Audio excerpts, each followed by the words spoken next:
Garuda Express, an international courier service.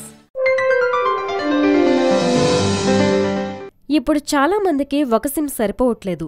ఒక public number, ఒక personal number maintain చేస్తున్నారు.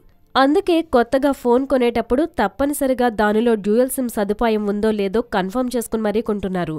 అయితే డ్యూయల్ సిమ్ ఫోన్ల వల్ల రేడియేషన్ ప్రమాదం రెట్టింపు అవుతుందని పరిశోధకులు చెప్తున్నారు.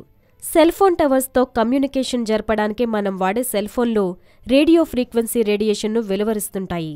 ఇది ఎలక్ట్రోమాగ్నెటిక్ రేడియేషన్లో నాన్ ఐనిజింగ్ కోవకు చెందినది కావడం వల్ల పెద్దగా రిస్కులు లేనప్పటికీ డ్యూయల్ సిమ్ ఫోన్ల వల్ల మాత్రం చాలా ఎక్కువ ప్రమాదం ఉంటుందని తెలుస్తోంది.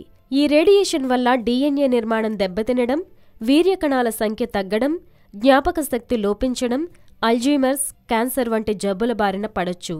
డ్యూయల్ సిమ్ ఫోన్లలో 2 సిమ్లు 2 వేర్వేరు మొబైల్ టవర్స్కి కనెక్ట్ అవ్వడానికి నిరంతరం ప్రయత్నిస్తుంటాయి. టవర్ల నుండి సిగ్నల్ సరిగా లేకపోతే మరింత రేడియో ఫ్రీక్వెన్సీని వాడుతూ ఉంటాయి.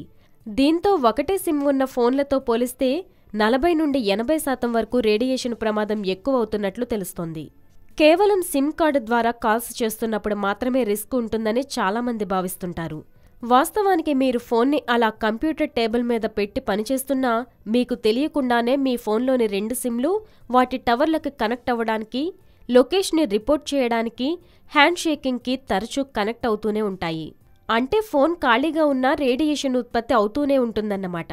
సో వీలైనంత వరకు సింగిల్ సిమ్ ఫోన్ల వైపే మొగ్గు చూపించండి. హాయ్ యోయో వ్యూవర్స్, సబ్స్క్రైబ్ చేసేటప్పుడు అక్కడ ఉండే గంట సింబల్ను ప్రెస్ చేయడం మర్చిపోవద్దు.